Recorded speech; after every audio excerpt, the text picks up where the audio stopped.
Sir वो business में एक प्रोविजन था जो मतलब करंट ईयर में डिडक्ट कर सकते हैं और फाइलिंग ऑफ रिटर्न तक डिपॉजिट करना है वो देखो डिपॉजिट कभी भी कर सकते हो, उसमें इशू नहीं है, सिर्फ आपका इंटरेस्ट बढ़ेगा। अब ये मैंने मार्च का नेक्स्ट दिसंबर में भी किया ना, तो भी डिपार्टमेंट को कुछ दिक्कत नहीं है। वो एक्सपेंस क्लेम करने के लिए। मतलब ये इंटरेस्ट के लिए अपन ये कैलकुलेट कर रहे हैं। Yes, this is only for interest. Expense disallowed वो तो है ही, प्लस आपको 11,750 भरना है डिपार्टमेंट। हाँ सर यहाँ पे जैसे डिपॉजिट का कुछ सर ये एक्सपेंस तो अलाउड होएगा ना, उसने तो ड्यू डेट के पहले भर दिया ना। यस, एक्सपेंस का कुछ दिक्कत नहीं। हाँ वही। मैं क्या बोल रहा था सर कि जैसे यहाँ पे हम लोग को बोला था कि टीडीएस उसने रेमिट किया 28 मार्च को, तो उस हिसाब से हमने मार्च तक का डिपॉजिट वाला नॉन डिपॉजिट वाला कंप्लायंस से इंटरेस्ट लगाया बराबर, वैसे ही किया ना सर? और सर मैं क्या बोल रहा हूँ, ये होस्ट आपने खुद से लिया क्या? सर ऐसा कैसे ले सकते सर, ये अभी मेरे को बनाना चाहिए, आपको चाहिए था ये वाला, तो खुद से कैसा ले लिया? Original host has rights to do that. Other host doesn't have that. नहीं तो आप मुझे राइट दोगे ही नहीं, मुझे पता है। नहीं मतलब चुन चुन के सॉफ्टवेयर लिया है ना, ऐसे नहीं। सर लेकिन आप ये रिकॉर्डिंग चालू किए रहेंगे, आपको तभी पता चलता है कि पर केस बेसिस भी रहता है, एंड सर्टेन केसेस वो सेविंग्स के ऊपर भी रहता है कि कितना वो सेविंग्स करके दे रहे हैं। बराबर सर, यस। तो इसके एंड मोस्टली उसमें डॉक्टर्स या मेडिकल प्रैक्टिशनर्स में से ही लोग रहते हैं। एंड आपने देखा रहेगा जनरल इंश्योरेंस क्लेम भी सेटलमेंट करने के लिए वो डॉक्टर आके चेक करता है आपके घर पे मतलब आपका ये रहेगा कैशलेस नहीं, दूसरा वाला इंश्योरेंस रहेगा। तो वो केस में जहाँ पे बाद में सेटलमेंट होता है, सब्सिक्वेंट सेटलमेंट का जो आपका अगर एप्लीकेशन रहेगा, तो वो केस में डॉक्टर आपके घर पे आके चेक करता है। अभी ये हर एक कंपनी का पॉलिसी है। तो some companies have this policy that the doctor will come to your house, check the patient, see whether the treatment was correct, see whether the problem do exist, and then वो claim settlement. So this is a long task. उसके बाद फिर वो settlement होता है। तो ये तो मैंने इंडिविजुअल लेवल की बात की, जहाँ पे हॉस्पिटल का वगैरह सेटलमेंट होता है वो तो बहुत स्ट्रिक्ट चेकिंग करते हो।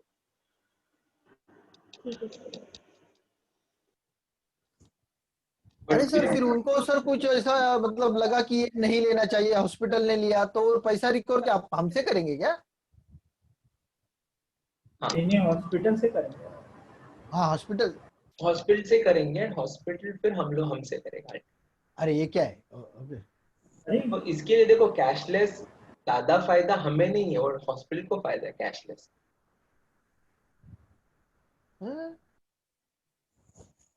नहीं सर, अगर उनको कुछ लगा कि भाई ये नहीं आना चाहिए, ये नहीं आना चाहिए, 4 पर प्रोसेस ये 5,000 का एक्स्ट्रा है, तो अपने से लेगा। यस। अरे यार ये क्या है? तो मतलब हम लोग को थोड़ी मालूम रहेगा सर कि ये ज्यादा चार्ज कर रहे हैं। हाँ सर, जानबूझ के रुका रहा है, तो डॉक्टर बोला रुकने का, तो हम लोग रुकेगा कि एक्सेस चार्ज किया तो वो आपसे रिकवर नहीं करता। हाँ वो नहीं कर, हाँ क्योंकि वो उनका गलती है ना। वही मतलब अगर मैं रिकवर करने गया बाद में, तो ऐसे होगा कि मतलब मैं खुद ही मेरा फॉल्ट दिखा रहा हूँ तुम्हें। बराबर। वो केस में नहीं हो सकता, जहाँ पे प्रोलॉन्ग ट्रीटमेंट है या फिर अननेसेसरी एक्स्ट्रा मैंने ये किया, वो केस में रिजेक्शन। बराबर। हाँ, अगर डिसीज ही रॉन्ग है कि अगर मैंने गलती कर दिया कि ये डिसीज उसमें कवर नहीं था, तो वो केस में नहीं मिलता। लाइक कोई केस में ऐसा कंडीशन रहता है, like specially if you consider जो प्रोलॉन्ग डिसीजेस है ना, जैसे डायबिटीज है, ब्लड प्रेशर है, तो वो डिक्लेरेशन आपको देना पड़ता है। आपने रॉन्ग डिक्लेरेशन दिया रहे कि मुझे I am fit and fine, diabetes वगैरह कुछ नहीं है, एंड यंग एज में ही आपका अगर इंश्योरेंस करवा ले तो कभी कभी विदाउट चेकिंग भी होता है, बराबर। तो आपको एक्सपीरियंस रहेगा कि आपके एज में अगर इंश्योरेंस निकाला आपने तो आपको कंप्लीट चेकिंग नहीं होता, बराबर। And can this happen, a person still may have few diseases inside his body, that is quite possible, and अगर उसको 3 साल बाद कुछ हुआ एंड अगर पता चले इसको तो डायबिटीज 8 साल से है या बचपन, if you no child diabetes भी रहता है अगर आपको पता है, यस तो अगर ऐसा सिचुएशन रहेगा एंड आपको कुछ मेडिकल ट्रीटमेंट करवाना पड़ा रिगार्डिंग दैट डिसीज, तो फिर वो क्लेम सैंक्शन नहीं हो, because then you have made a false claim, तो उसके बेसिस पे फिर वो क्लेम रिजेक्ट हो जाए।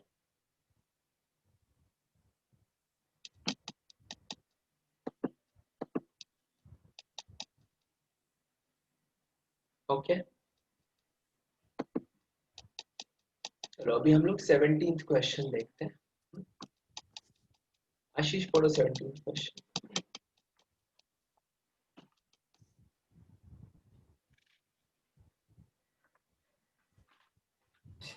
आशीष Guys,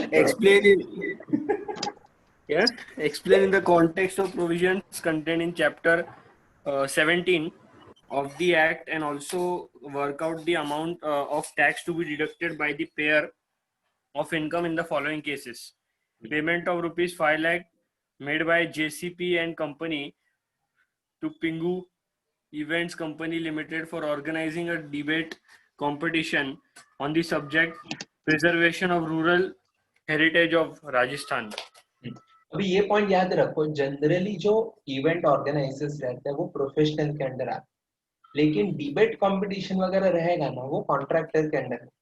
अभी देखो डिबेट कंपटीशन के लिए क्या लगता है, like you need to arrange the chairs, you need to have something in between.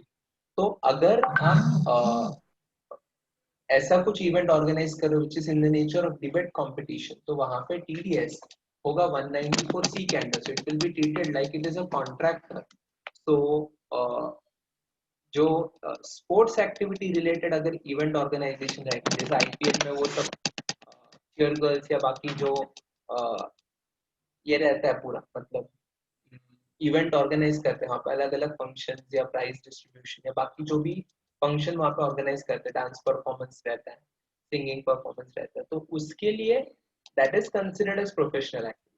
लेकिन ये जो other than this, other than sports activity, बाकी जो डिबेट कंपटीशन या ऐसा कुछ रहेगा तो उसको 194J एप्लीकेबल नहीं होगा, 194C एप्लीकेबल। तो यहाँ पे 5 लाख पे 2% आएगा, yes. Pingu Company Limited. Then Profit commission of rupees 1 lakh paid by reinsurance company to the insurer company after the expiry of the term of insurance where there was no claim during the treaty. Insurance का meaning पता है? Yes sir. Insurance मतलब क्या?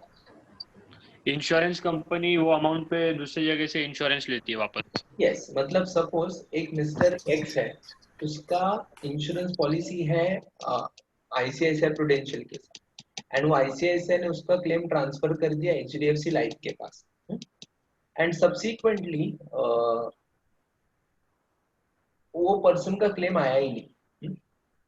अभी होता ही है इधर, x जो है उससे पहले ICICI insurance company premium collect करता, फिर आईसीआईसीआई का प्रीमियम किसको जाता है? एचडीएफसी लाइफ को जाता है, मतलब जो री इंश्योरेंस कंपनी उसको जाता है। अभी सपोज उसको कुछ भी नहीं हुआ तो ये एचडीएफसी के लिए बिना कुछ किया घर बैठे इनकम जैसा हो गया। बराबर। ना तो वो एक्स को ढूंढने गया, ना तो उसने उसका कुछ पॉलिसी वगैरह बनाना, तो कुछ किया। सडनली आईसीआईसीआई उनके पास आ गया रेडीमेड कस्टमर लेके, आप इसका प्रीमियम ले लो लेकिन आप इसका रिस्पॉन्सिबिलिटी भी ले लो। अभी अगर रिस्पॉन्सिबिलिटी आता, पे करने के लिए कुछ लायबिलिटी आता, तो कंपनी नेचुरली पे करता, बट अभी कुछ ऑब्लिगेशन नहीं आया तो उनके लिए फुल गेन है। तो usually this gain is shared with the original company, जो आईसीआईसीआई उसके साथ वो गेन शेयर करे। अब ये मैंडेट नहीं है but willingly they do it. तो अगर विलिंगली ऐसा कुछ शेयर कर दिया तो कैन आई से this is a commission? Is it a commission? Is ICICI bank an agent? नहीं सर, एजेंट तो एजेंट का कुछ कनेक्शन ही नहीं है। टीडीएस किस पे होता है? इंश्योरेंस के जो एजेंट्स होते हैं उनके लिए टीडीएस होता है, बराबर। तो ये तो इंश्योरेंस का एजेंट नहीं है, तो इसके लिए ये ट्रांजैक्शन पे टीडीएस एप्लीकेबल नहीं होगा. So this is like sharing of profit. So यहाँ पे TDS is not applicable, right? Sir ये जो प्रीमियम मिलेगा वो इन लोग शेयर कर सकते हैं ना वैसा? प्रीमियम शेयर कर. Premium Yes. पहले नहीं, एंड में. हाँ हाँ end में. लेकिन अगर पेड करना पड़ा तो फिर एचडीएफसी मिल के पेड करेंगे क्या? नहीं, HDFC अकेला नहीं. अकेला क्या? ये ठीक है सर. अच्छा है. ओके मीन सर ये बड़े बड़े जो जिसके इंश्योरेंस होंगे उसके लिए काम आता होगा या छोटे छोटे इंश्योरेंस भी के लिए आता है? छोटे छोटे भी आते हैं, बट उसमें वो कंपनी वाइज डिसाइड होता है कि एक रिस्क क्लास उनका लिमिट के बाहर जा रहा है. कि उनका खुद का इंटरनल एनालिसिंग टीम रहता है ना. तो अगर वो एक लिमिट के ऊपर जा रहा है तो वो क्या करते हैं, वो रोक देते हैं वो स्पेसिफिक ट्रांजैक्शन. रोक देते मतलब उसमें नया कुछ ऐड ऑन नहीं करते, लेकिन जो एग्जिस्टिंग मैंने एक्सपोजर बढ़ा दिया है तो वो एक्सपोजर को कम करने के लिए उसका री इंश्योरेंस करवा. It is like hedging. सुबह का एग्जांपल याद करो, क्रिकेट मैच. हाँ सर बराबर. आप हारने लगे तो क्या करते हो, बैट हाँ नहीं बराबर. दूसरे से उल्टा बेट लगा. वही यहाँ पे इंश्योरेंस कंपनी कर. उसको डाउट है कि एक से क्लेम आया तो वो सेटल करने से अच्छा मैं ये झंझट दूसरे को दे दूं.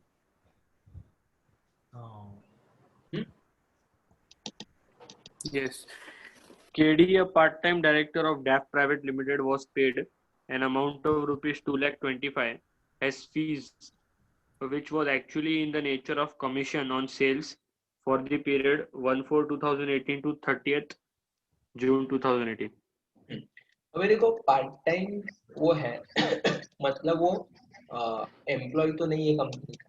एंड अगर एम्प्लॉय नहीं है Non-executive. डायरेक्टर के लिए हमें 194 जे अंडर प्रोफेशनल क्या करना पड़ेगा, टैक्स कट करना पड़ेगा. Yes. तो he is considered as a professional person working for the company. इसके लिए टीडीएस कट होगा 194 जे के अंदर एट द रेट ऑफ 10% है. तो 2,25,000 पे 10% से इधर टैक्स कट करेंगे. तो सर Yes. ब्रेक नहीं मिलेगा आज? ब्रेक थोड़ा कंसीडर करना चाहिए सर आपको. हाँ सर. ठीक है, 5 मिनट ब्रेक ले लें. सर 5 मिनट सर 10 मिनट लेते ना सर. सर फर्स्ट वाले केस में वो कॉन्ट्रैक्टर की तरह ट्रीट करेंगे क्या?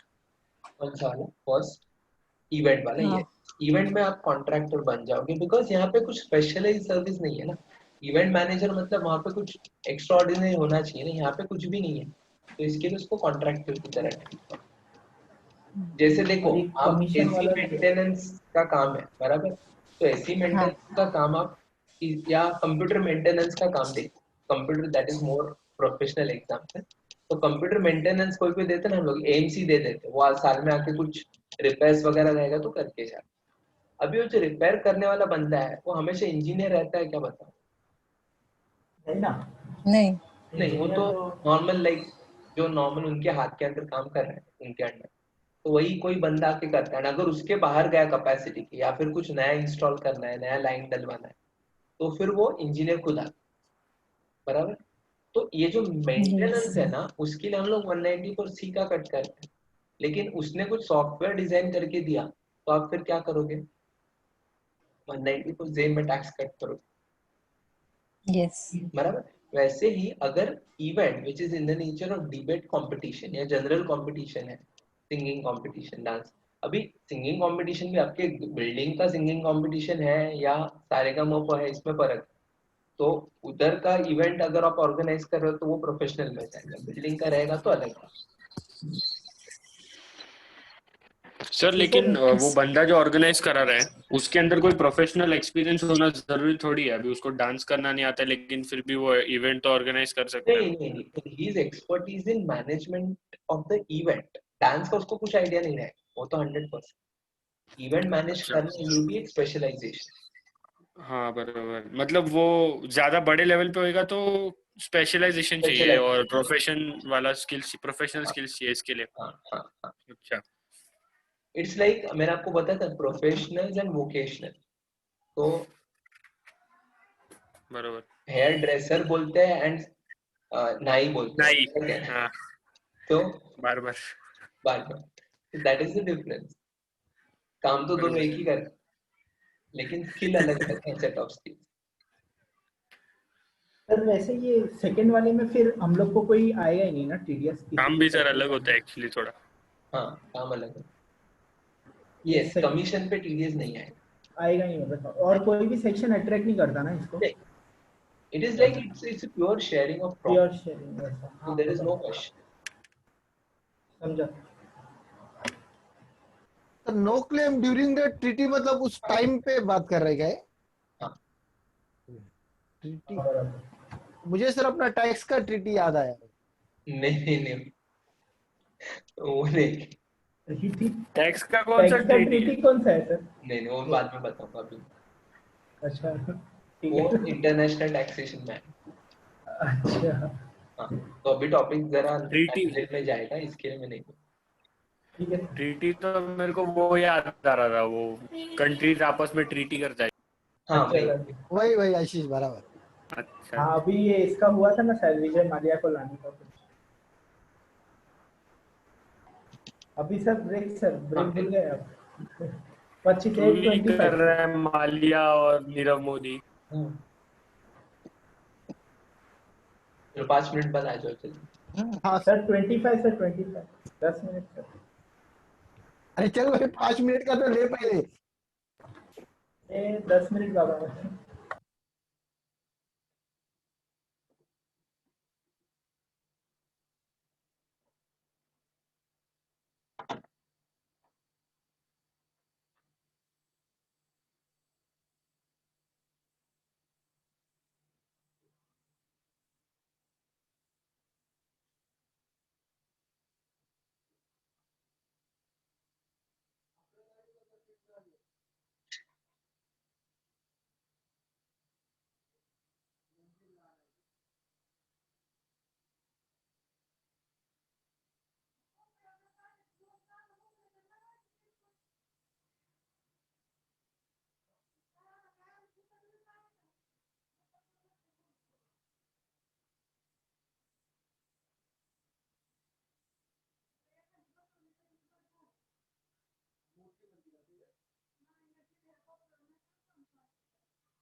सर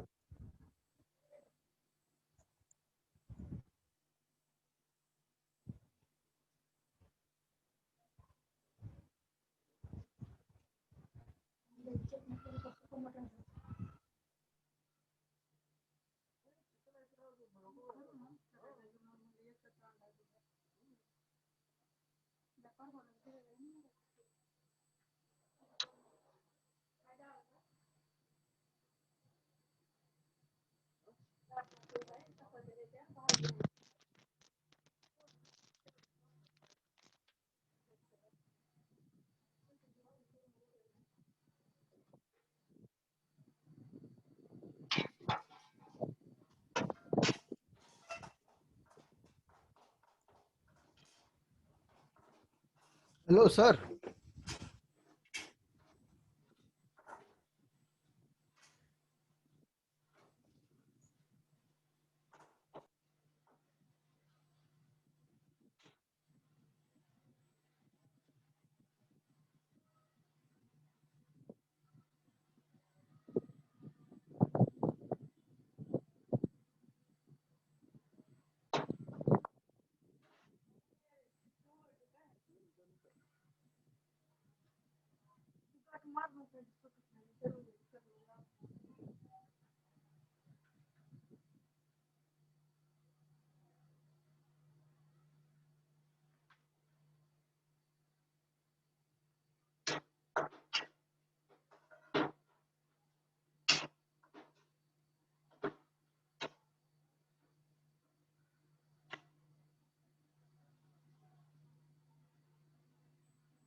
चलो नेक्स्ट क्वेश्चन देखते हैं।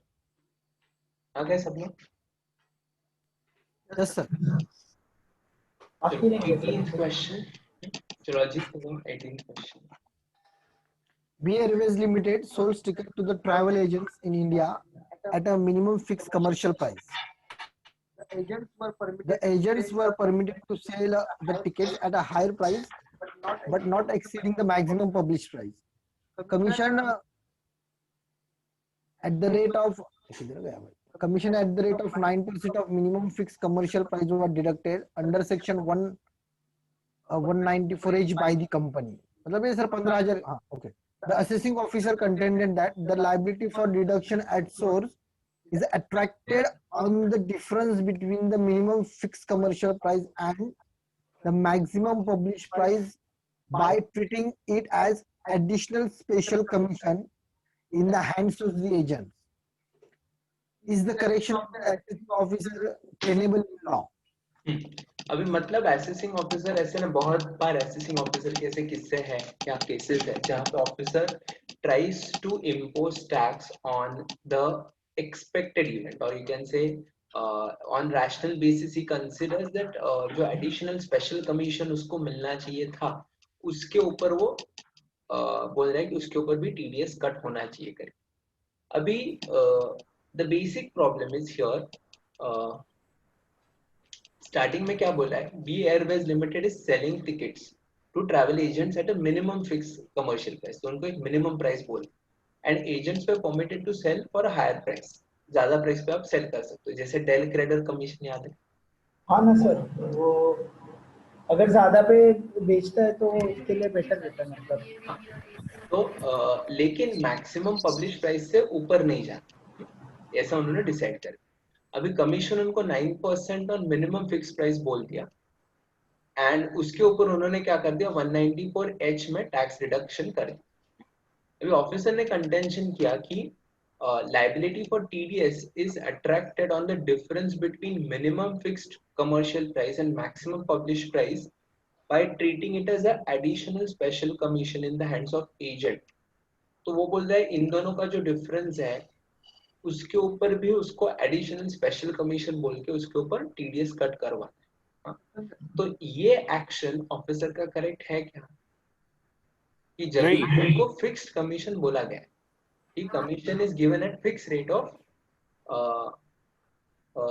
मिनिमम प्राइस ये डिसाइड हो चुका है अभी उनको सिर्फ परमिशन है कि वो ज्यादा प्राइस पे बेच सकते अभी अगर उनको एक्स्ट्रा कमीशन मिल ही नहीं रहा है तो वो बेसिस पे एडिशनल स्पेशल कमीशन ट्रीट करके can officer impose TDS on that transaction नहीं सर नहीं तो ये परमिशन नहीं है मतलब इसलिए नोशनल गेन बोलते हैं ना वैसा हुआ कि इसके ऊपर एक्स्ट्रा कमीशन मिलेगा फिर उसके ऊपर टीडीएस कट करना है तो दे थोड़ा ऑफिसर ट्राई करता है एक्स्ट्रा टैक्स कट करवाने के लिए बट दैट इज नॉट अभी सर ऐसा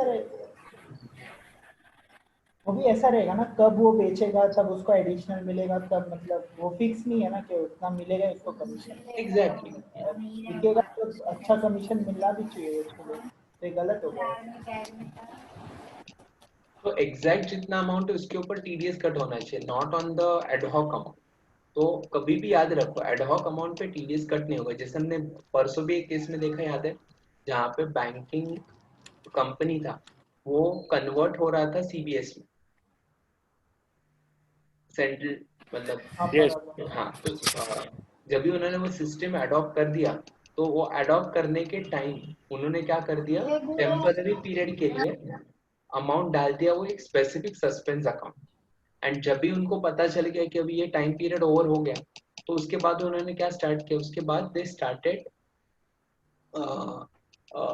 crediting the account of specific party and then deducting the tax at source तो उसके हिसाब से उन्होंने आगे का वर्किंग स्टार्ट कर दिया राइट तो ये जो आगे का प्रोसेसिंग स्टार्ट कर दिया वो करेक्ट टाइम पे वैसे ही यहाँ पे अगर कुछ कमीशन पे हो रहा है उसी के ऊपर टीडीएस होना चाहिए नोशनल अमाउंट पे या फिर एक्सेस अमाउंट पे हम लोग टैक्स कट नहीं कर सकते ओके वो कमीशन 15,000 के ऊपर होना चाहिए ना वो तो है वो कंडीशन नहीं चेक करेंगे अमाउंट दिया ही नहीं ना क्वेश्चन अमाउंट ही नहीं है पूछ रहा हूँ सर हाँ वही करना पड़ेगा हाँ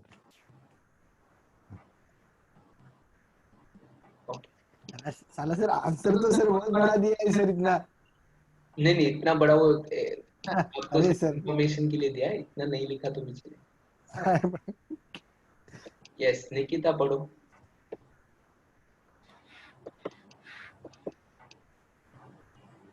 Moon TV, our television channel, made payment of rupees 50 lakhs to a production house for production of program for telecasting as per the specification given by the channel. The copyright of the program is also transferred to Moon TV. Would such payment be liable for tax deduction at source under Section 194C? Discuss. Also examine whether the provision of tax deduction at source under Section 194C would be attracted if the payment was made by Moon TV for acquisition of telecasting rights of the content already produced by the production house. हमें देखो यहाँ पे payment किसके लिए हो रहा है? The payment is made for telecasting as per the specification given by the channel. मतलब उनको ये काम नहीं कि प्रोग्राम डिजाइन करना, कौन सा प्रोग्राम कभी बजाना है वो डिसाइड करना है, या फिर किसका टीआरपी ज्यादा रहेगा, वो उसके पास राइट नहीं. उसको सिर्फ बोला है कि ये टाइम पे बजाने का, वो बजा रहा है, या मतलब वो ऑन करके देने का. तो it is like, is there any professional element involve here? No. यहाँ पे क्या दिया है? स्पेसिफिकेशन, चैनल जो बोलेगा उसके हिसाब से उसको ये करना है. तो ये केसेस में TDS 194C के अंदर होगा, because it is a contractor service. बरोबर. लेकिन आगे उन्होंने क्वेश्चन लिया, whether the provisions of TDS is applicable if the payment is made for acquisition of telecasting rights of the content already produced by the production house. अभी acquisition of the rights मतलब क्या हो गया? Purchase ही कर दिया ना, तो फिर नहीं होगा फिर तो. अभी अगर तो नहीं होना चाहिए. राइट्स परचेज कर दिया तो ये कुछ कॉन्ट्रैक्टर सर्विस नहीं है, तो यहाँ पे कॉन्ट्रैक्टर के अंडर TDS नहीं होगा. It is a purely purchase of a intangible asset, तो यहाँ पे TDS 194C के अंडर नहीं है. So there is no TDS under 194C, nor under any other section TDS is required, because you are just purchasing the copyrights. तो पहले case में आएगा, सेकंड केस में TDS नहीं आएगा. Yes. अभी 20th जाने के पहले हम लोग एक बार वो सेक्शन देख लेते हैं. 194 जो हमने बात की, हम लोग को सर ये 190C 194C और 194J में बहुत झगड़ा होता है ना. हाँ.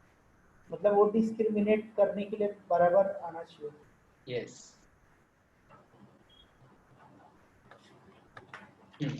वो रेट की वजह से होता है ना, एक जगह कम है एक जगह ज्यादा है. यस.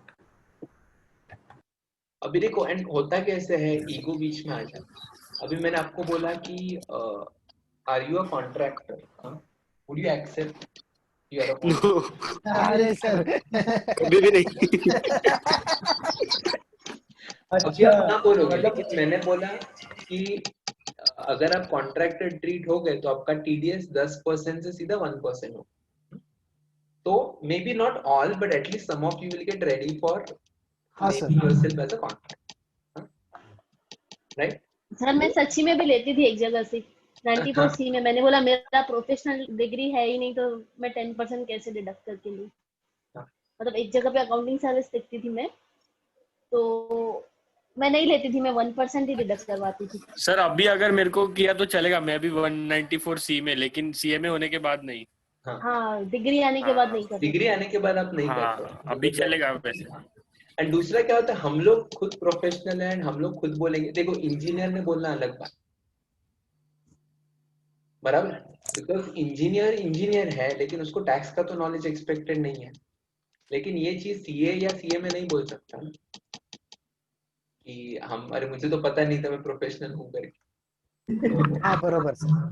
तो ये थोड़ा आपके अगेंस्ट जाए. रिया क्या करती थी, वो नहीं लेती थी ऐसा. हाँ, 194C में करती. अच्छा, सी में करती क्योंकि वो प्रोफेशनल नहीं होती इसलिए. सर वो जो आपने इसके पहले बता रहे थे कि वो टेलीविजन में स्पेसिफिकेशन अगर नहीं दिया रहेगा तो चैनल अपने खुद के, नहीं चैनल नहीं, जो टीवी में वो आएगा वो खुद के अपने हिसाब से दिखाएगा. तो उसमें क्या प्रोफेशनल कुछ चाहिए क्या? हाँ, उसमें वो ये उसमें पूरा स्टडी करके करना पड़ता है. यहाँ पे पूरा स्टडी वो करके इसको बता रहा है ना. इट इज लाइक क्या स्टडी करना पड़ता है? क्या हुआ? स्टडी क्या करना पड़ता है? अरे TRP चेक करते हैं ना, पता नहीं तुम्हें? ये सीरियल का टाइमिंग क्यों चेंज करते बीच बीच में? टाइम स्लॉट हटा देते ना, वो 9:30 से 10 का टाइम स्लॉट इज पीक, उसमें सबसे हाईएस्ट बिडिंग होता है एडवर्टाइजमेंट. एंड अलग अलग स्लॉट्स. व्यूअरशिप का रहता है क्या सर वो, जो ज्यादा? क्योंकि फिर एडवर्टाइजमेंट जितना एडवर्टाइजमेंट ज्यादा मिलेगा उतना पैसा ज्यादा मिलेगा ना चैनल। तो सर ये तो नॉर्मल, अगर पता चल गया तो इसमें प्रोफेशनल स्किल का क्या जरूरत है वैसे भी? ये स्टडी कौन करके देगा? डेटा डेटा रहेगा ना कि कौन से। वो वही करवाते हैं ना। देखो अल्टीमेटली मुझे बताओ रिटर्न कौन फाइल करता है? ये खुद बैठ के रिटर्न फाइल करता है? कौन? सीए खुद बैठ के रिटर्न फाइल करता है हर एक। नहीं, वो हाँ आर्टिकल से करवाता है इसको। आर्टिकल से करवाता है। आर्टिकल से, हाँ लास्ट जो चीज है वो सीए करेगा। हाँ हाँ तो बराबर। आर्टिकल ही करता है ना। हाँ बराबर। तो उसको कॉन्ट्रैक्टर बोलेंगे क्या? नहीं ना, वो तो नहीं, वैसे ही है ना कि getting the things done is separate thing, लेकिन ये टीआरपी करना, फिर वो अलग सोर्सेस से इंफॉर्मेशन एक्यूमुलेट करना, फिर चैनल डिसाइड करता है किसको रखना है किसको नहीं रखना। सीरियल्स में कभी कभी कोई कोई गायब हो जाता है ना, उसका वो रीजन भी है कि certain person disappears from the serial और सर्टेन पर्सन सडनली अपीयर्स, या फिर सर्टेन सीरियल का ट्रैक ही बदल देते हैं। तो this is what happens, like if you know, क्योंकि सास भी कभी बहू थी उसमें that was not supposed to be the serial. if you know the reality, like we blame K production for having the same stereotype serials, but unfortunately if you know certain background, the background is different. The if you know कि main story, पता है आपको main story क्या था उसका? मतलब I don't want to go into detail. नहीं देखा ही नहीं नहीं है नहीं सर मैं। नहीं पता है सर। ठीक है, anyways स्मृति ईरानी का था वो, ऐसा अभी मीम चलता है इसलिए मालूम पड़ जाए। हाँ सभी this serial was supposed to be, उसका हस्बैंड डेड, उसका डेड होगा वो, एंड शी मतलब उनके सास ससुर उसकी शादी दूसरी जगह पे करवा देंगे। That was supposed to be the serial, but due to जब भी उन्होंने ये कंसेप्ट लाना शुरू कर दिया तो टीआरपी सीरियल का इतना गिर गया and people demanded that the original husband should come back. तो she had to bring the modifications, make changes in the serial, and उसको वापस लाना पड़ा सीरियल। अभी अभी हम लोग ब्लेम करेंगे प्रोडक्शन हाउस को, लेकिन अल्टीमेटली ये किसने डिसाइड किया? व्यूअरशिप ने डिसाइड किया ना क्या? कि वो पर्सन को वापस जिंदा करके लाना चाहिए। That was the change in the story made. अच्छा, ऐसा जिंदा हुआ था क्या? हाँ, ओरिजिनल सीरियल का concept, see they want to break this pattern कि once a person dies, the woman should not remain single person, that she also has the right to live her life. That was the main concept. But मतलब ये मैंने serious example क्यों दिया? Because main concept हिल गया ना आपका serial का। Main concept उनको दिखाना था कुछ और, ultimately they change the direction, फिर गलत अलग अलग ट्रैक पे चला गया ना सीरियल पे। वो जो तुलसी तो का पति आया था वही अल्टीमेटली ये सब किसने डिसाइड किया? तो ये so many factors they decide कि आगे ये सीरियल कैसे बढ़ेगा। तो अगर ये काम सिर्फ उसको दिया रहता जो सीरियल चला रहा है, वो देखेगा जब जो है चल ठीक है मैं सीरियल ऐसे ही चलाऊंगा, वो मर गया उसका नया शादी हो गया तो 2 महीने में सीरियल बंद करना पड़ेगा, वो 8 साल नहीं चलेगा। बराबर। एनीवेज वो तुलसी का पति आया था वही ना सर? हाँ जिंदा हो गया। लोग घर में देखते थे सर, तो बैठ के देखना पड़ता है जबरदस्ती। हाँ, but then you should have opposed the things, then the things would have changed. भाई मैंने तो देखा ही नहीं कभी, मेरे को समझ रहा नहीं है। वो घर में मम्मी वगैरह नहीं, देखते नहीं See, देखने की जरूरत नहीं, मेन इतना समझ लो कि सीरियल का ट्रैक बदल जाता है बिकॉज ऑफ द सर वो तो सब जो स्टोरी राइटर्स है और जो डायरेक्टर्स, वो सब लोगों के हाथ में है ना, वो तो प्रोफेशनली हुए हैं। हाँ। बराबर, कास्टिंग डायरेक्टर बाकी सब। ओके, देन ये था सेक्शन 194 IA जिसकी हमने बात की थी, टीडीएस ऑन प्रॉपर्टी। तो प्रॉपर्टी पे टीडीएस कभी होगा 50 लाख के ऊपर अमाउंट जाएगा तो 50 लाख के ऊपर अमाउंट गया तो 1% से टीडीएस कट होगा, हाँ, एंड पैन नहीं रहेगा तो 20% से कट होगा। तो ये सेक्शन के लिए ये जरूरी नहीं कि आपके पास टैन हो, आपके पास टैन नहीं रहेगा फिर भी on the basis of pan you can deduct the TDS and deposit with the income tax department. सिर्फ एग्रीकल्चरल लैंड छोड़ के बाकी सब केसेस में आपको टैक्स कट करना पड़ेगा। देन 194 IB, अभी ये जो सेक्शन है ये किसके लिए? रेंट पेएबल बाय इंडिविजुअल और HUF which is not covered under section 194I. मतलब ये कौन सा वाला है, जो आप मुंबई साइड का प्रॉपर्टीज देखो तो वहां पे ऐसा रेंट रहता है, 1-1 1.5 लाख रुपए का रेंट रहता है मंथली, रेसिडेंशियल में, नॉट इवन कमर्शियल। तो 1 लाख का अगर मंथली रेंट है तो वो केस में जो पर्सन रेंट पे कर रहा है, that person is suppose to deduct tax and deposit with the income tax authority. लेकिन इसके लिए इनकम टैक्स ने लिमिट रखा है, छोटा छोटा अमाउंट के लिए टीडीएस नहीं आए। अगर वो अमाउंट 50,000 के ऊपर गया तो फिर जो पर्सन पे कर रहा है, he has to do the tax compliance. Again you will have the same question and I will have the same answer कि whether that person is aware or not, that is his lookout. जो person 60-70 हजार का rent monthly भरता है, उसका income कम से कम आराम से सर, आराम से 3-4 लाख मंथली होना चाहिए, तो Monthly ये होगा। 50,000 का रेंट अफोर्ड कर सकता बराबर, एकदम है। बराबर। जिसका इतना इनकम है तो उसको जनरल रूल्स तो पता ही रहता है। कुछ आएगा नहीं Yes. उसको सर, वो कंसल्टेंसी लेने का भी कुछ जानता आएगा नहीं उसको, दे देगा 10-20 पढ़ा लिखा रहेगा वो। जाएगा। Exactly.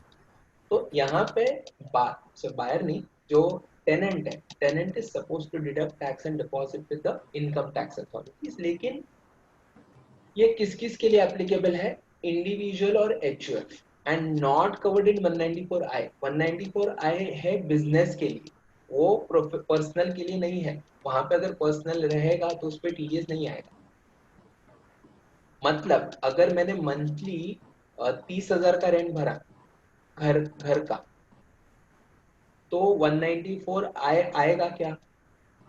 नहीं आएगा, नहीं आएगा, बिकॉज भले ही मेरा लिमिट क्रॉस हो रहा है, लिमिट 240 है एंड मैं हाँ, 30,000 मतलब 3,60,000 का रेंट भर रहा हूँ, लेकिन वो घर का रेंट है, वो घर का रेंट, उधर टीडीएस नहीं है।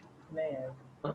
लेकिन वही शॉप का रेंट रहता है तो टीडीएस तो आता था बराबर, आता, क्योंकि मतलब वो अगेन देन सब्जेक्ट टू आपका टैक्स ऑडिट है तो टीडीएस कट करना। वैसा। हाँ? अभी जो पर्सनल रेसिडेंशियल हाउस है उसके लिए उन्होंने एक लिमिट रखा है, तो ये पॉइंट ये पढ़ो वैभव। Tax shall be deducted on such income at the time of credit of rent for the last month of the previous year or the last month of the tenancy if the property is vacated during the year, as the case may be, to the account of the payee or at the time of payment thereof in cash or by issue of check or draft or by any other mode whichever is earlier. तो ये कभी करना है, tax shall be deducted at the last month of the previous year, मतलब मार्च में, और the last month of the tenancy if the property is vacated during the year. तो हर महीना करने की जरूरत नहीं है, एक साथ आप कर सकते हो। सिर्फ आपको इंश्योर क्या करना है, टोटल अमाउंट का 5% आपको टैक्स कट करके डिपॉजिट कर दो, सिंपल। सर लेकिन उसका रेंट 50,000 से ज्यादा होना चाहिए क्या? हाँ, मिनिमम मंथली। तो मंथली रेंट सपोज 80,000 है, तो वहां पे आपको टैक्स कट करना पड़ेगा। उसको इतना रेंट मिलता रहेगा उसका सर, खाली रेंट इनकम ही 6 लाख के ऊपर आ गया। यस, तो वो दिखना चाहिए ना इनकम टैक्स को, इसके लिए इनकम टैक्स ने वो टीडीएस का कॉन्सेप्ट, एंड विच इज वो वैलिड पॉइंट कि दोनों को प्रॉब्लम नहीं है ना। हाँ सर, सर टीडीएस नहीं आता ना सर तो बहुत सारा इनकम छूट जाता सर, छूट जाता था, वो सीधी बात है। कैश टीडीएस आने के खेल बाद ही खेलते, बहुत सारे जन फंस गए इनकम में, वही सब बहुत सारे लोग कैश खेल खेल के सर बहुत थक वो गए। हो जाते। There is limit to cash also, कितना कैश लोगे? वही ना, बहुत सही है सर ये टीडीएस आया। ये सर 194I और ये सर आईबी में सर बेसिक डिफरेंस क्या है? वो हाँ उधर जो है ना वो बिल्डिंग और अजित भाई फर्नीचर और लैंड के लिए है, और इधर हाँ, रेंट के land। लिए, मतलब रेंट मतलब हाउस होल्ड रेंट वैसा। ओके, एक ऐसा ये है। डिफरेंस है, और एक और डिफरेंस है ये इंडिविजुअल और एचयूएफ वाला। इधर आपको इंडिविजुअल एचयूएफ में आपको टैक्स ऑडिट नहीं रहेगा तो भी कट करना ही पड़ेगा, लेकिन उधर अगर इंडिविजुअल एचयूएफ है तो टैक्स ऑडिट रहेगा तो ही कट करो। मतलब समझा क्या आपको? हाँ सही बोला ना सर? यस, बराबर।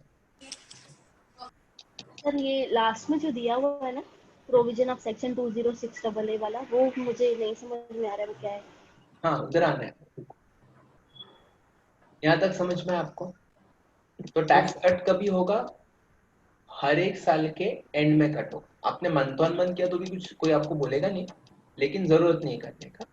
तो at the time of credit of rent for the last month of the previous year और the last month of tenancy, तभी आपको क्या करना है, टैक्स कट करना है. कितने रेट से करना है आपको टैक्स कट? 5% से. एंड अगर पैन नहीं है तो कितना टीडीएस कट होगा? 20%.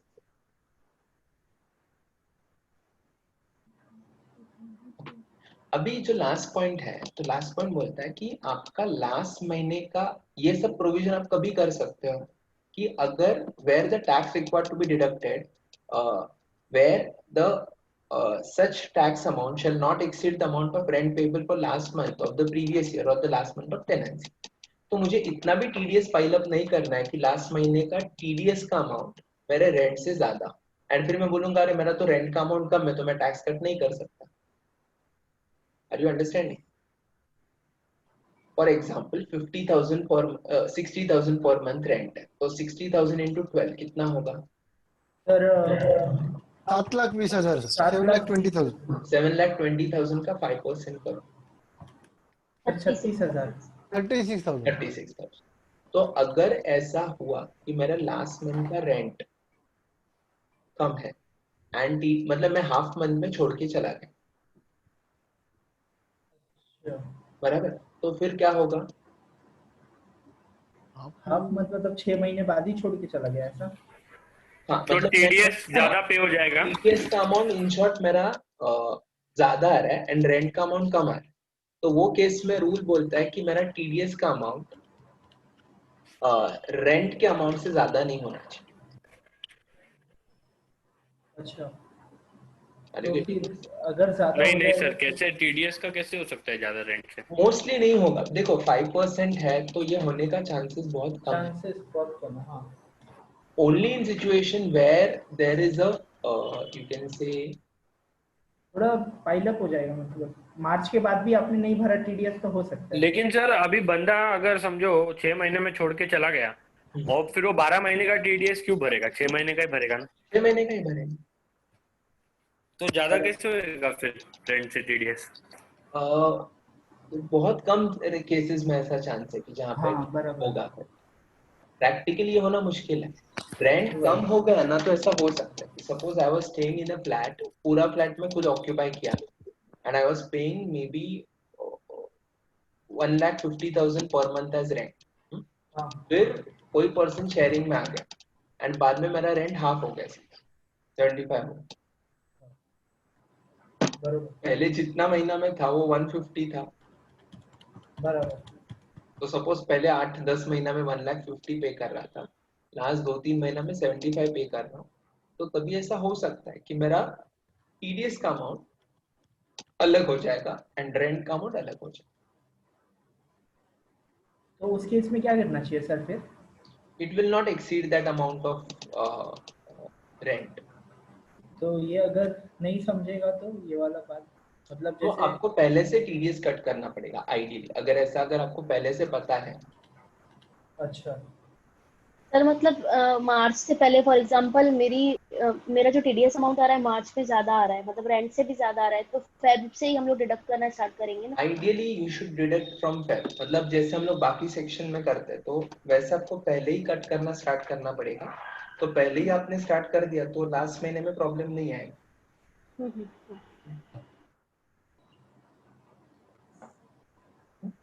एंड स्पेशली ये और एक सिचुएशन में हो सकता है जहाँ पे मैंने पहले पैन तो दिया लेकिन वो पैन बाद में रॉन्ग निकला. अच्छा, तो क्या होगा? रॉन्ग निकला मतलब as good as not provided हुआ. तो 20% से चार्ज हो जाएगा.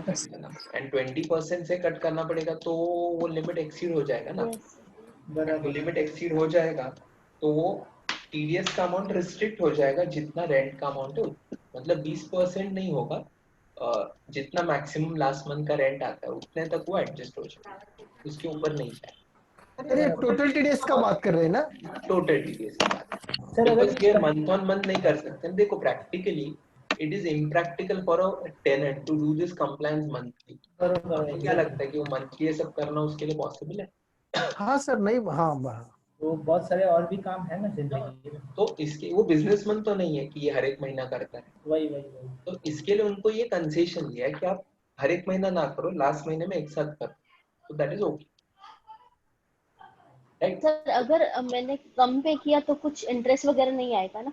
नहीं, नहीं, जितना वो मार्च मंथ का रेंट निकल रहा था उतना टीडीएस पे करके ये करना है। वो खत्म कर देने का है। अच्छा, अगर मतलब ज्यादा आ जाएगा तो फिर इंटरेस्ट आएगा? नहीं, ज्यादा आ जाएगा तो कम कम आया वही भरना है ना? कम आए, जितना लायबल है उतना भरना है, उससे कम नहीं भरना। नहीं, जैसे सर ये कंडीशन वायलेट कर दिया मैंने पहले से, तो फिर इसका कुछ पेनल्टी वगैरह है? पेनल्टी नहीं है। टीडीएस, सर सपोज आपका टीडीएस होना चाहिए था 40,000, हाँ आपने कट किया 30,000, तो 10,000 के लिए आपको इंटरेस्ट बैठ। ओके, वैसे पूछा था। Yes. समझा। हाँ, मतलब सर ये इंटरेस्ट जो दे ही लिमिट है रहना कि हम्म, ये जो लिमिट है कि टीडीएस इंक्रीज मतलब एक्सीड नहीं होना चाहिए रेंट से, वो लास्ट महीने के रेंट से नहीं होना चाहिए क्या? लास्ट महीने के रेंट। यस, तो तो मतलब सर अगर मेरा टोटल पूरे साल का टीडीएस 40,000 आ रहा है और पर मंथ मेरा रेंट अगर 36,000 है, तो लास्ट मंथ में मतलब 36 तक ही मिलेगा मेरे को डिडक्ट करने को? यस, मतलब ऐसा बोल सकते हैं कि मतलब टीडीएस आ रहा है 60,000 लेकिन तेरा रेंट 50,000 है, तो 50 का टैक्स कट कर दो, बराबर। तो फिर हाँ बराबर। एक सेकंड और वापस फिर बोल। दोनों में से whichever is less, rent amount और TDS amount, whichever is less, उतना कट कर। उतना अच्छा, कट करने का है। 95% केसेस में रेंट ही ज्यादा है, रेंट ही ज्यादा है, वही ना सर। तो हाँ 5% तो कम है ना अमाउंट, बहुत। कम है अमाउंट, एग्जैक्टली वही। ये लेकिन खाली वो जो ऐसा अपने, ये लफड़े वाला कुछ ट्रांजैक्शन है तो ऐसा हो सकता हाँ वो पैन वाला बताया ना सर, वैसा में है, हो बैंक में सकता ही है। हो सकता है मोस्ट। बराबर, हाँ, क्योंकि उसका रेट ऑफ इंटरेस्ट बढ़ जाता है इसलिए। एकदम समझा। यस, 9 बज रहे। सर लेकिन टीडीएस तो मैं सर इन एडवांस गवर्नमेंट को भरता हूँ ना, जो ऊपर का भी जो आशीष ने एग्जांपल दिया 10,000 एक्स्ट्रा, वो मेरा लैप्स हो जाएगा क्या? वो गया, वो टीडीएस कट करने की जरूरत।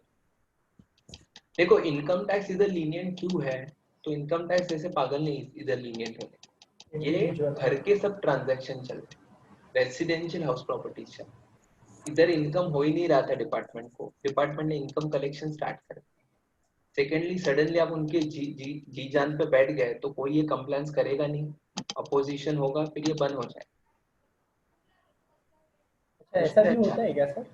क्या? मतलब कोई प्रोविजन आया और बहुत ऐसा अपोजिशन किया तो बंद हो जाता है वो? नहीं सुनते नहीं, वो अलग बात है, but see why to get into complication. अच्छा वैसा, हाँ, क्यों मगजमारी करने का, वो बराबर है। देखो, अल्टीमेटली केस फाइल किया तो हैंडल तो करना पड़ता है, आप कुछ करो या ना करो। अच्छा हाँ बराबर। मतलब आपको एक सिंपल एग्जांपल, आप बोलोगे कि ये सब कौन करेगा, ऐसे मैं आपको एक एकदम चिंती एग्जांपल देता हूँ तो आपको समझे। बिल्डिंग का, सोसाइटी का रीडेवलपमेंट रहता है, बराबर? हाँ हाँ हाँ हाँ, वहां पे have you, I don't know whether you have seen this case और नॉट, बट बहुत सारे जगह पे ऐसा रहता है, सब लोग रेडी रहते हैं, कोई एक पर्सन केस फाइल कर देता है एंड वो जो भी प्रोसेस है उधर ही रुक जाता है, आगे कुछ होता ही नहीं। Do you know about this type of cases? Yes sir. हाँ सर, हमारे यहाँ पे यहाँ बिल्डिंग का पे काम ही रुक गया था सर। यहाँ पे तो खुद का ही नुकसान है, ये मैं दूसरे का नुकसान कर ही नहीं रहा हूँ, मतलब खुद का ही नुकसान है ना अल्टीमेटली। हाँ फिर वो भी नंबर। लोग केस फाइल करते हैं, तो यू कैन इमेजिन कि जहाँ पे खुद के ऊपर इंटरेस्ट पेनल्टी आएगा तो लोग तो केस फाइल करेंगे ही ना। वो भी पॉइंट, हाँ समझा। समझे? एक बार केस फाइल कर दिया तो department has to answer, department has to comply. And लोग ना, मतलब दोनों साइड से है, मतलब बोलने के लिए हम लोग घर पे बैठ के सब बोलने के लिए आसान है, जाके बाहर काम करने में जिस जो काम करता है उसको समझ में आता है। अभी आरटीआई के अंडर जो केसेस फाइल करते हैं ना लोग, हाँ हाँ sir. just because it has got a cheaper price, people ask anything in RTI, anything. And then it happens like one of my relatives are in PF department, provident fund, हाँ वो हाँ सब बराबर लीगली चालू रहता है, ऐसा कुछ नहीं, सिर्फ गवर्नमेंट का प्रोसेस है स्टेप बाय स्टेप, इसके लिए क्लेम सेटलमेंट में टाइम होता है। बट होता ये है कि सपोज 10 लोगों ने आरटीआई का कंप्लेंट फाइल किया, तो rule wise they are supposed to answer that complaint within specific period of time. जिस दिन वो लॉन्च होगा उसके बाद वो उनका टाइम स्पैन है, कितने दिन के अंदर रिप्लाई जाना चाहिए. तो पर्सन तो एक ही है. अभी भले मुझे क्लेम सेटल करना है लोगों का, लेकिन अगर ये काम पहले आया तो ऑब्वियसली प्रायोरिटी इसको ही जाता है ना. ये कल तक नहीं फाइल हुआ तो मेरे अगेंस्ट एक्शन होगा. तो आप खुद बताओ, आप वो चेयरमैन रहोगे तो आप पहले आरटीआई का सॉल्व करोगे या बाकी केस सेटल करोगे? नहीं, पहले तो आरटीआई केस एंड जो क्लेम वापस रहेगा उसका वापस वो आरटीआई में एप्लीकेशन करेंगे. उनको क्या लगता है आरटीआई में फाइल किया तो काम जल्दी होता है, जो कि है नहीं. Some cases it is there but not everywhere it is the case. But once the person files that application, then you get stuck into that chain. And एक बार वो chain में अटक गए तो अटक. Anyways, हाँ. सर अगर ये किसी ने अगर नहीं किया डिडक्ट तो 194 आईपी में 50,000 ऊपर भर के भी, तो इनकम टैक्स कैसे पकड़ सकता है उसको? जिसका इनकम है वो उधर से, मतलब जिसको पे कर रहा है उधर से पता चलेगा. इनकम है से ज्यादा देखो, जो इतना रेंट पे करता है वो 80 जीजी या 1013 क्लेम करेगा. हाँ बरोबर. वो दूसरा 30 वो है ना क्या, एचआरए 1013 है एचआरए. एचआरए क्लेम करेगा ही. अब आप सोचो 70,000 आप रेंट भरोगे और उसका क्लेम नहीं करोगे, ये तो वही ना.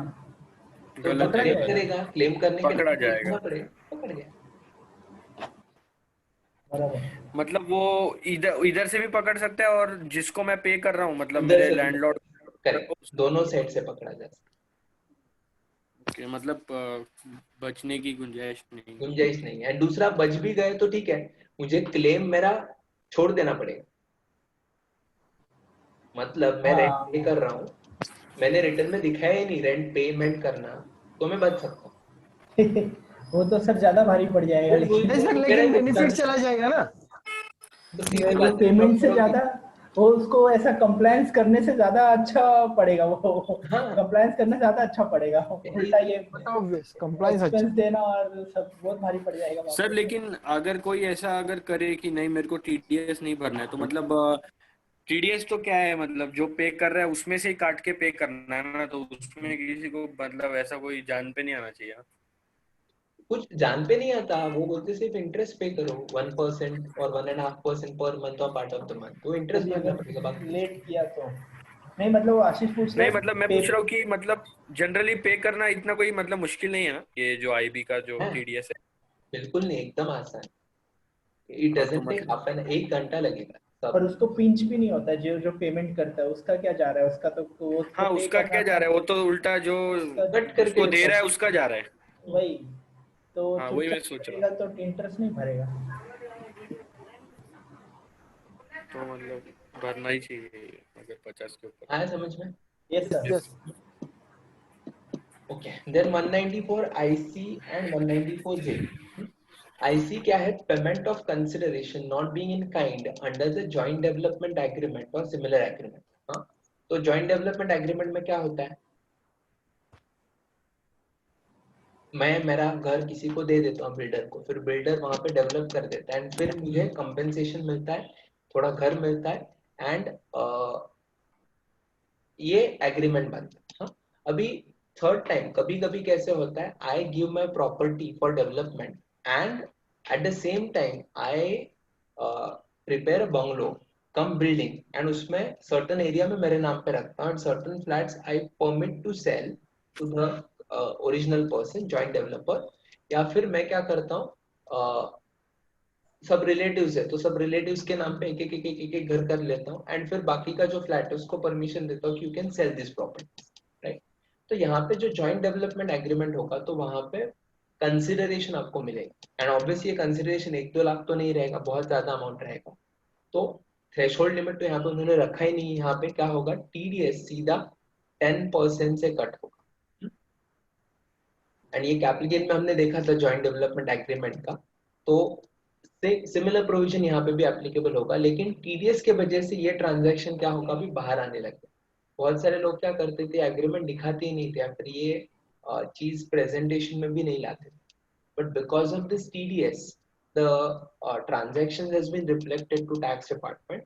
एंड सेकेंडली बहुत कोई कोई केस में ऐसा होता है कि मेरा खुद का ही सब ओन्ड, मतलब मेरे ही रिलेटिव्स हैं या मेरे ही फ्रेंड्स हैं, तो कोई किधर कुछ बताने जाता है नहीं। लेकिन जहाँ पे टीडीएस का पॉइंट आता है तो वहां पे बिल्डर को या जो आपको पेमेंट कर रहा है तो उसको तो टैक्स कट करना पड़ता है। जैसे ही टैक्स कट होगा ये ट्रांजैक्शन बाहर रिफ्लेक्ट होगा, फिर आपको वो स्पेसिफिक ट्रांजैक्शन दिखाना पड़ेगा आपके income tax computation. Then sir लेकिन अभी के एग्जांपल में सर अगर मुझे वो घर के बदले घर देगा तो टीडीएस कट होगा क्या? तो टीडीएस कट नहीं होता, because they have mention other than kind बोला है ना, तो घर अरे के हाँ। बदले सिर्फ घर दिया तो नहीं कट होगा, अरे हाँ because then it becomes capacity of the person also ना। आप इमेजिन करो आपका बहुत बड़ा बंगला है, थैंक यू सर। लेकिन अभी आप रिटायर हो गए एंड आपको बोला कि चलो ये बंगलो के लिए मैं तुम्हें दूसरा बंगलो देता हूँ, उसका मार्केट वैल्यू 4 करोड़ है, तो 4 करोड़ पे 10%, do you have the capacity to pay 40 lakh at a stroke? नहीं सर। नहीं, तो कैसे सर? तो इतना कैपेसिटी एक साथ टैक्स भरने का नहीं होगा ना, भले आपके पास पैसा रहेगा but that doesn't mean 40 lakh आप टीडीएस भर दो। तो पुराने बंगले में ही रहेंगे सर। तो पुराने बंगले में रहेंगे ना। खाएगा क्या? दे हैव कंसीडर्ड कि अगर पैसा है, पैसा मिला आपको तो फिर टैक्स कटो। राइट सर, बराबर। प्रेम चोपड़ा बन रहा है क्या? देन 194J, अभी 194J मतलब प्रोफेशनल है, प्रोफेशनल तो आपको पता है, लेकिन उसके साथ साथ कौन आता है, तो उसके साथ साथ technical services, royalty, remuneration fees to a director, again amount paid for not carrying out the activity, वो जो था ना amount paid for not doing the business, याद है? हाँ वो यस सर। तू इस एरिया में मत कर Yes. और तो वो भी टीडीएस के अंदर कवर अप होता है, for not sharing know how patent copyright. तो ये सब केसेस में टीडीएस प्रोफेशनल के अंदर कट होगा। At the time of payment और क्रेडिट विचएवर इज अर्लियर, 30,000 के ऊपर पेमेंट गया तो टैक्स कट करना पड़ेगा। एंड यहाँ पे टीडीएस का रेट 10% है, लेकिन 2% है in case of payment received credited to a payee being a person engaged only in the business of operation of call centre. तो कॉल सेंटर बिजनेस में जो काम करते तो बहुत बार वो एम्प्लॉयज करके रिक्रूट नहीं करते, उनको कंसल्टेंट करके रिक्रूट करते। तो वो बिजनेस में जो प्रोफेशनल्स अपॉइंटेड रहेंगे तो वहां पे 2% से लोअर रेट से टीडीएस कट होगा।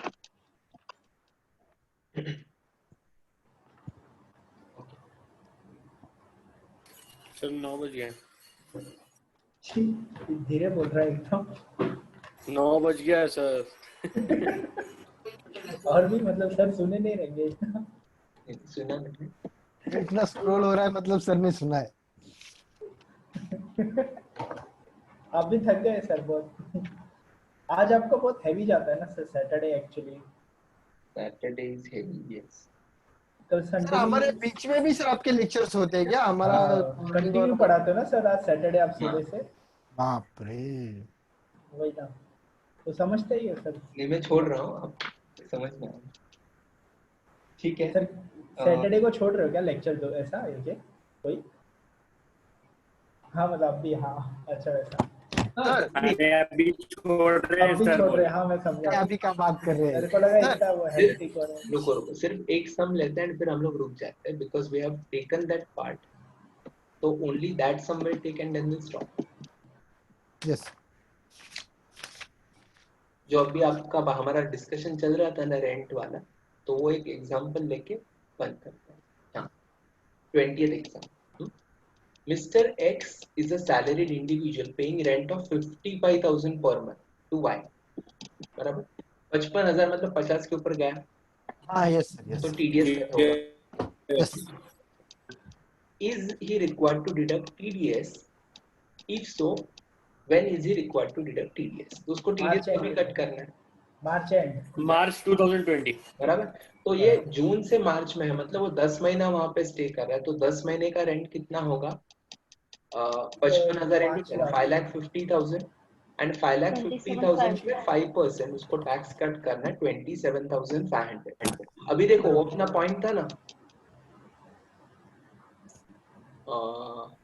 whichever is less वाला, हाँ बरोबर. तो यहाँ पे 27,500 और 55,000 whichever is less, तो कितना आएगा?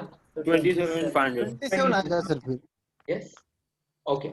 Also compute the amount of tax to be deducted. Would your answer change if Mr. X vacates the premise in the month of December 2019? दिसंबर तो सर 55,000 इंटू जून जुलाई अगस्त सितंबर अक्टूबर नवंबर दिसंबर 7 महीने ही आएगा ना. 7 महीना आएगा. तो जून टू दिसंबर हमें क्या कंसिडर करना है? 7 महीना कंसिडर करना है. एंड 7 महीने पे कितना आएगा? 7 महीने के हिसाब से 3,85,000 आता है. देखो 55,000 into 5% into 7, 19,250 आ गया.